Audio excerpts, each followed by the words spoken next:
आज की पहली वाणी भक्ति की नंबर 147। मेरे मीत आ, मेरे गीत आ, तू मुझ में समा, तू मुझी में समा, मेरे गीत गा, मेरे मीत आ। भक्त और भगवान, भक्ति की चैप्टर है। भक्ति में और कोई है ही नहीं, या तो भक्त है या भगवान। क्या कह रहे हैं गुरुदेव? मेरे मीत आ, ये भक्त कहता है अपने इष्ट से, मेरे मीत आ। मीत कौन? प्यारा, प्रेमी, जो उसके मन को भाए। मीत अंतरंग साथी,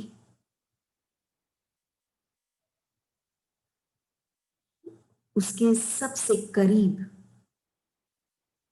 मीत। तब वो भक्त कहता है मेरे मीत आ। वो भक्त के लिए कौन उसके सबसे करीब है? उसका इष्ट, उसका गुरु, उसका ईश्वर। तो कहता है आ, तू आ मेरे पास।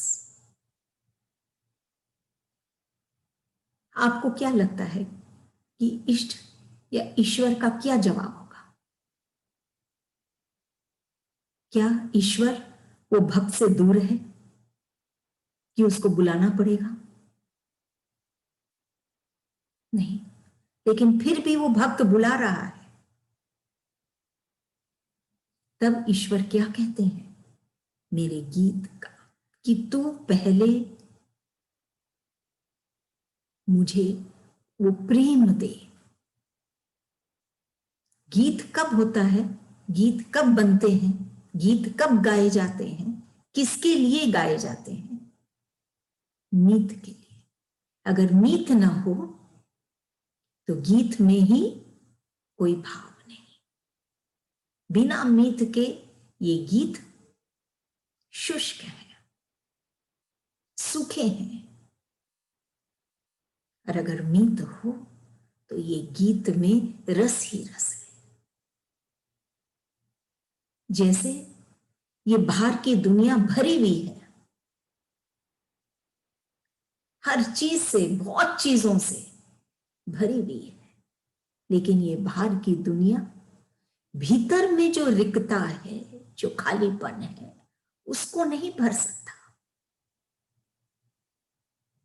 भीतर की दुनिया को भरने के लिए, इसका ये जो सूखापन है, इसको हटाने के लिए सिर्फ मीत चाहिए। एक ही चीज, वो है मीत। सिर्फ मीत चाहिए। बिना ये मीत के ये भीतर की दुनिया खाली ही रहेगी, उसमें रिक्तता ही रहेगी, शुष्कता ही रहेगी, चाहे कितना ही भरा हुआ हो बाहर में दुनिया उसकी। लेकिन भीतर की दुनिया के लिए उसको ये मीत चाहिए। तभी वो ईश्वर कहते हैं कि तू मेरे गीत गा, तू मुझे बुला। मेरे गीत गा मतलब तू मुझे मीत बना, तब तो तेरे इस गीत में वो रस होंगे, रस होगा। तू मुझी में समा, भक्त कहता है तू मुझी में समा, तू मुझ में ही जुड़ जा। मैं चाहता हूं यही कि तू मुझ में समा जा। क्योंकि ईश्वर और भक्त ये सब स्थूल की बात, ये सब सूक्ष्म की बात है, ये निराकार की बात है। तभी वो कहता है कि तू मुझ में समा जा। कैसे? सूक्ष्म से। तब कह तू मुझ में समा जा। इस पर गुरुदेव कहते हैं तू मुझी में समा। तू मुझे मत बुला समाने के, तू मुझ में समा जा। वो बेताबी दोनों तरफ है, दोनों तरफ बराबर की बेताबी है। तू मुझ में समा जा। अगर वो भक्त ईश्वर में समा जाएगा, फिर अलग से उसको ये कहना नहीं पड़ेगा ईश्वर को कि तू मुझ में समा जा। मेरे गीत गा, मेरे मीत आ, तू मेरे गीत गा, तू मुझे पुकार प्रेम से अपना मीत बना के।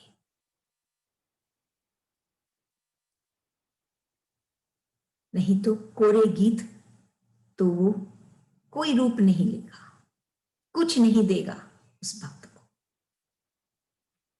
सिर्फ कानों को शायद अच्छा लगे, लेकिन भीतर उसके कोई रस नहीं पाएगा। तभी कहते हैं मेरे गीत गा, मेरे मीत आ। ये एक भक्त और एक भगवान के दोनों के बीच की व्याकुलता है। वो भक्त मिलना चाहता है अपने इष्ट से, उसमें समाना चाहता है, तो मुझ में समा। वो इष्ट को चाहता है कि वो अपने उसके भीतर समा जाए और वो अब उसके पास आ जाए, उसको दर्शन दे, मेरे मीत आ। तब वो इष्ट कहता है कि तू मुझे मीत बनाया है, तो फिर तू गीत गा और तू मुझे में समा जा, तब बात बनेगी। जिसने भक्ति के जड़ों से को मजबूत कर लिया है, भक्ति से अपने जड़ों को जिसने मजबूत कर लिया है, तो कोई भी तरह के कष्ट, निंदा,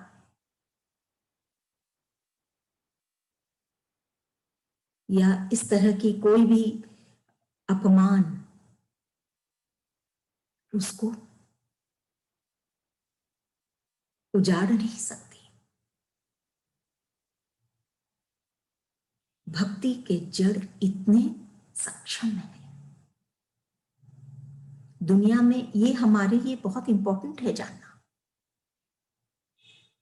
कि अगर हमको इस संसार में अपमान और ये इस तरह की निंदा और ये सब चीजों से अगर हमको उठना है, हमको बचना है, तो हमको अपनी भक्ति के जड़ों को और मजबूत करने होंगे। और भक्ति के जड़ों को मजबूत करने के लिए क्या चाहिए?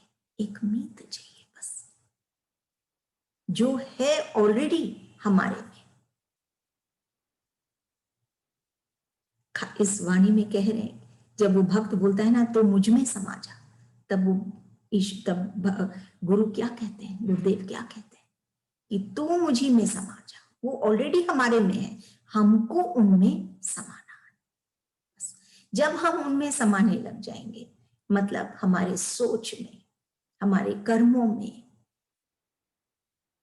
हमारे हर भाव में, हर एक में, हमारे प्राणों में, हमारे हर एक चीज में जब वो बसने लग जाएंगे, तो हम ये कह सकते हैं कि हम उन्हीं में समा गए।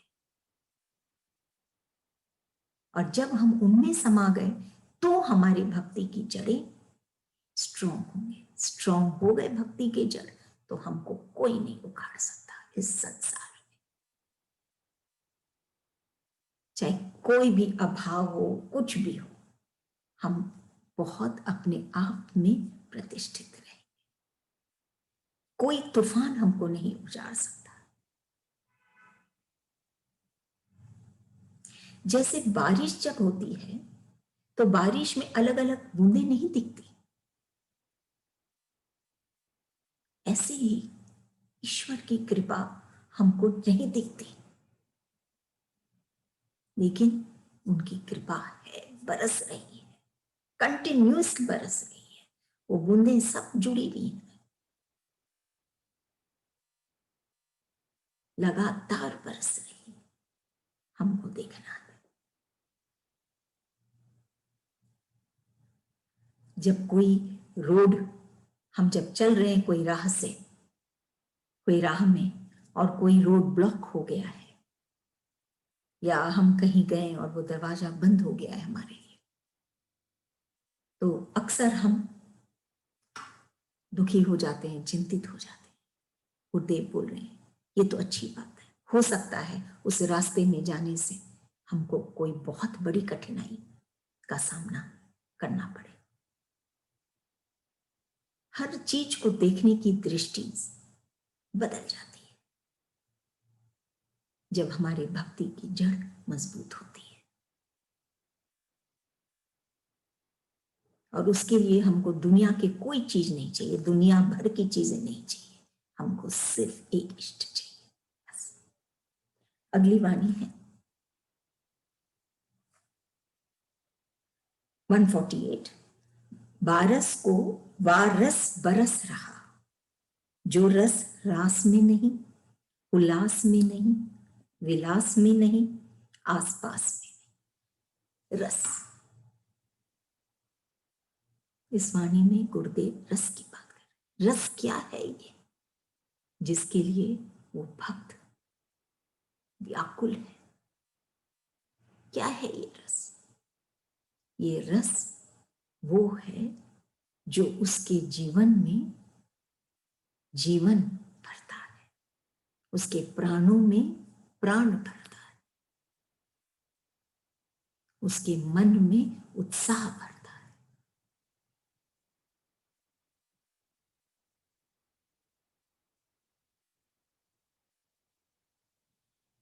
उसके हृदय में भाव भरता है। ये है ये रस। तो बिना इसके ये प्राण निरर्थक। अब ये रस वो कहां पाए? वो भक्त। गुरुदेव कहते हैं बारस वो रस बरस रहा, बारस को वारस बरस रहा, जो रस रास में नहीं। वो रस वो कहां पाता है? एक संत के पास, एक गुरु के पास, एक गुरुदेव के पास, बाबा जी के पास वो ये रस पाता है, जो रस रास में नहीं।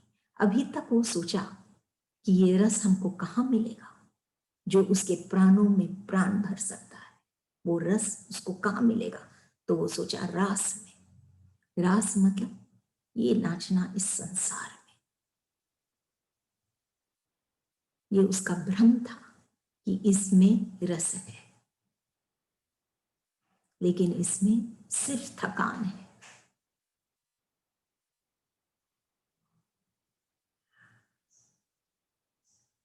उल्लास में नहीं।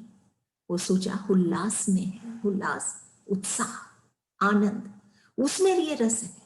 उत्साह में भी वो रस नहीं जो रस एक संत के समीप है, बैठने से मिलता है।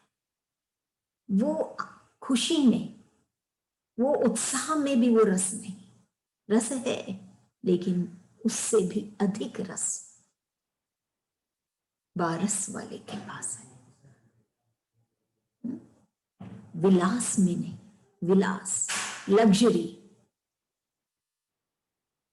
जो मन को भात प्रसन्न करने वाला भोग हो, जो भी हो, उसमें है रस। जो हमारे मन को प्रसन्न करता है उसमें बहुत रस है। अगर हमको कोई चीज पसंद है तो हमको लगता है उसी में रस है। उसमें भी रस नहीं जो रस बाबा जी के पास है। आसपास में नहीं, इस संसार में कहीं नहीं। आसपास हमारे इस दुनिया में, हमारे पास जो है, आसपास जो है, जो हमारी ये दुनिया है बाहर की, इसमें भी नहीं। ये रस कहाँ है? ये रस सिर्फ बाबा के चरणों में है। बारस बाबा के चरणों में। बारस के दिन बाबा का निर्माण हुआ था। वो तो उस असीम में मिल गए थे। तो हम सोच सकते हैं जब निर्वाण होता है, हमारे बाबा जी का जब निर्वाण हुआ, तो जब वो मिल गए अपने इष्ट में, अपने प्रभु में, ईश्वर में, तो कितना रस से वो भर गए होंगे, कितना रस उनको पाए होंगे, असीम, अनंत, बेहद वो रस वो पाए होंगे, क्योंकि वो बेहद से जुड़े हैं। उस दिन जिस दिन उनका निर्माण हुआ, वो उस बेहद से जुड़े। अब वो रस वो बरसा रहे हैं हमारे लिए, कि हम ये भ्रम में नहीं रहे कि ये हुल्ला, ये सिर्फ ये जो ऊपरी ये जो उत्साह है या विलास है या ये रास है, इसमें रस है नहीं। इसमें तो वो रस है ही नहीं जो बाबा जी हमको रस देना चाह रहे हैं, बरसा रहे हैं हमारे पे। हम उस रस में भीगे अपने इस हृदय को, आत्मा को, कि जीते जी इस संसार में रहते हुए हम उस बेहद को का आनंद ले पाए, जो अदरवाइज इम्पॉसिबल है। यहां पर जो भी रस है संसार में सीमित है, एक हद तक है, आज है कल नहीं है। उसी चीज से आज वो हमको सरस लग रहा है, रस मिल रहा है, कल वो नीरस।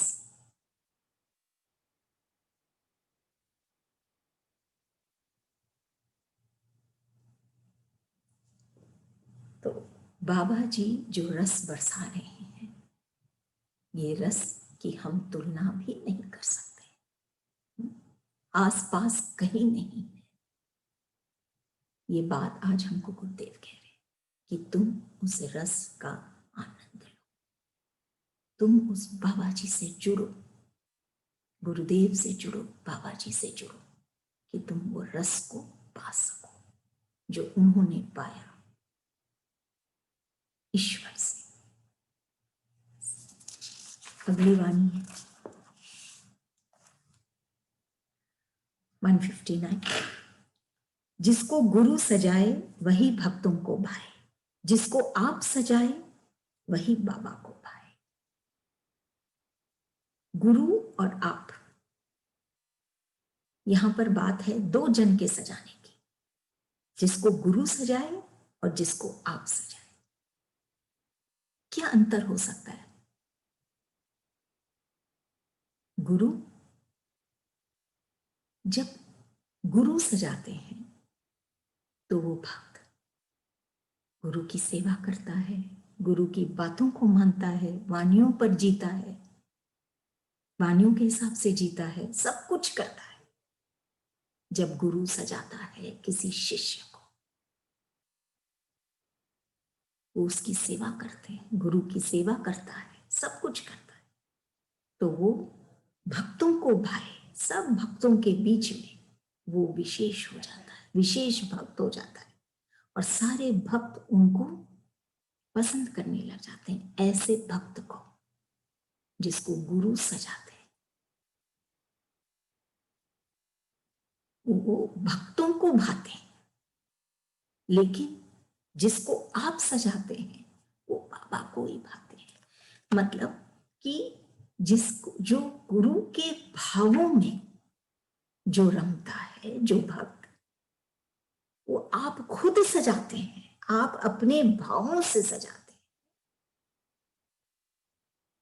जो वो बात आ जाती है ना, कि जिसमें वो खुद समा जाते हैं, उनको, जिनको वो खुद सजाते हैं, वैसे भक्त बाबा को पाते हैं, जो बाबा के जैसे ही हो जाते हैं, जो बाबा के स्थूल कार्यों से नहीं, सूक्ष्म भावों से जो जुड़ते हैं। जो स्थूल के कार्य करते हैं वो भक्त भी बहुत खास हैं, लेकिन वो भक्तों को भाते हैं और भक्तों को। लेकिन जो गुरु के भावों में ही जो रम जाता है और उसी में जीता है,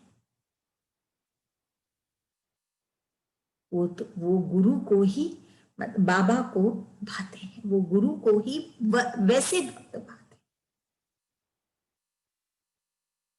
थोड़ा सा अंतर है, लेकिन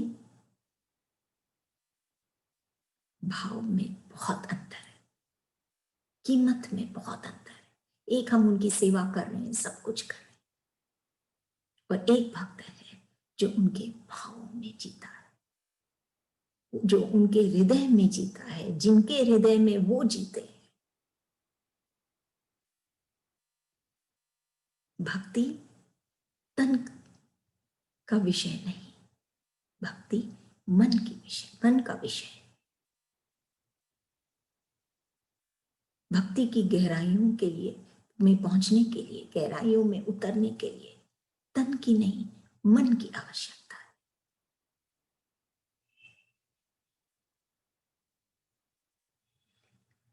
इसीलिए कहते हैं जिसको आप सजाए वही भक्त बाबा को पाए। वो भी भक्त है, ये भी भक्त है, लेकिन स्थूल से सूक्ष्म की ओर जो भक्त पहुंचता है धीरे धीरे, जिसको वो आप खुद सजाते हैं, आपके भावों से, सिर्फ एक गुरु बन के नहीं।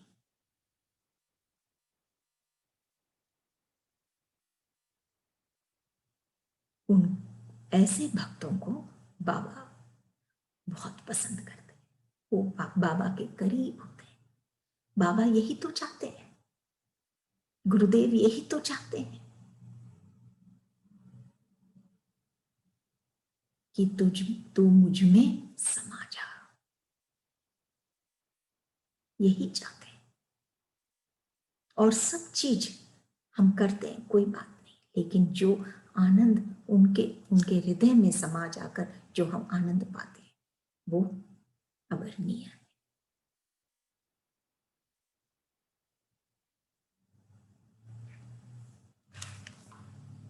देखिए, एक ही सीढ़ी होती है ऊपर जाने के लिए और नीचे आने के लिए।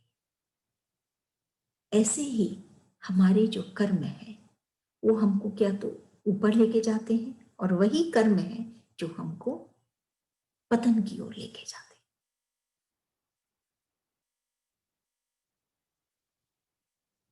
इसीलिए बहुत जरूरी है कि हम अपने कर्मों को, हम ऊंचे नीचे हम हो सकते हैं कर्मों के कारण, बहुत जरूरी है कि हम अपने इष्ट से जुड़े, इष्ट के भावों से जुड़े, आप से जुड़े, जिसको आप सजाते हैं।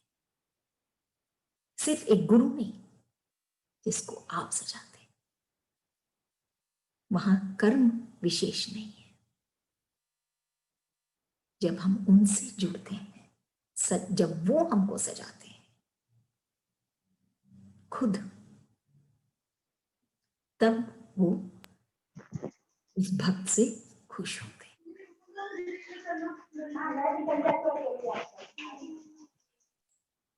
अगली वाणी है 160।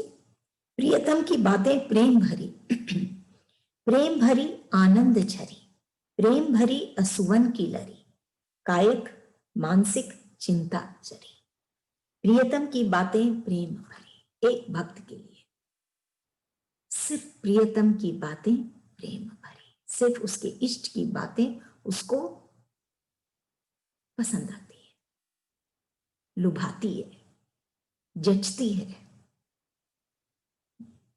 प्रेम भरी आनंद झरी, वो सिर्फ उसको पसंद ही नहीं आती है, लेकिन वो उनकी बातों से आनंद बरसता है। प्राय हम सब चीज के लिए एक ऑपोजिट भी देखते हैं, जैसे सुख के साथ हम दुख भी देखते हैं, लाभ के साथ हम हानि भी देखते हैं, दिन के साथ हम रात भी देखते हैं, अच्छे के साथ हम बुरा भी देखते हैं। हर एक चीज इस संसार में उसके दो पहलू हैं। कई बार बैठ के सोचे, एक ही चीज ऐसा है और वो है आनंद।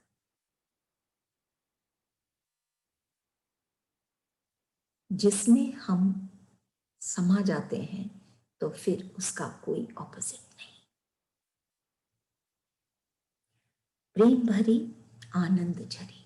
ये जो आनंद है ये सिर्फ हमारे प्रियतम की बातों से, प्रियतम के पास हम उस वो भक्त वो आनंद को पाता है, जिससे वो कभी पलटता नहीं, एक बार पा जाता है, कभी गिरता नहीं। कर्मों से वो उठ सकता है लेकिन यही कर्म उसको गिरा भी सकते हैं, लेकिन आनंद एक ऐसी चीज है जो उसको कभी भी नहीं गिरा सकती। प्रेम भरी असुवन की लरी, इतना प्रेम है कि असुवन की लरी मतलब वो तड़पता है, व्याकुल है उस प्रेम को पाने, उस प्रियतम के प्रेम को पाने। प्रेम भरी असुवन की लरी, उसके भीतर से ये असुवन की धारा बहने लग जाती है अपने इष्ट के लिए। कायिक मानसिक चिंता जरी, फिर उसको चिंता नहीं रहती है अपने शरीर की, शरीर से उठ जाता है। जब उसको ये आनंद का एहसास हो जाता है ना, उस स्थिति का हम कैसे एक कल्पना कर सकते हैं।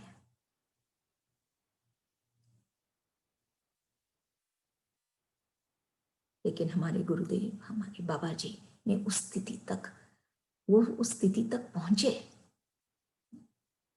जहां पे फिर उस स्थिति में आके फिर शरीर चाहे मानसिक कोई भी चिंता उसको व्याकुल नहीं कर सकती, कोई भी तकलीफ उसको कष्ट नहीं दे सकती।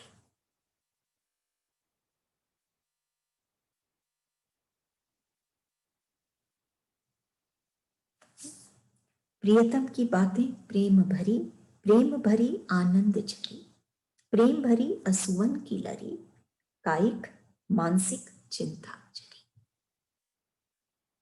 और कोई तरीका नहीं है इस संसार में। ये सब बातें जो हमको गुरुदेव कह रहे हैं ये बहुत महत्वपूर्ण है। ये शरीर, ये मानसिक चिंताओं से अगर हमको उठना है तो और कोई रास्ता नहीं। और ये रास्ता सहज है, सुंदर है, कठिन भी नहीं है। पाने जितना हम इस रास्ते पर चलते हैं उतना ही हम और हम आनंद पाते हैं। कुछ खोना नहीं, सिर्फ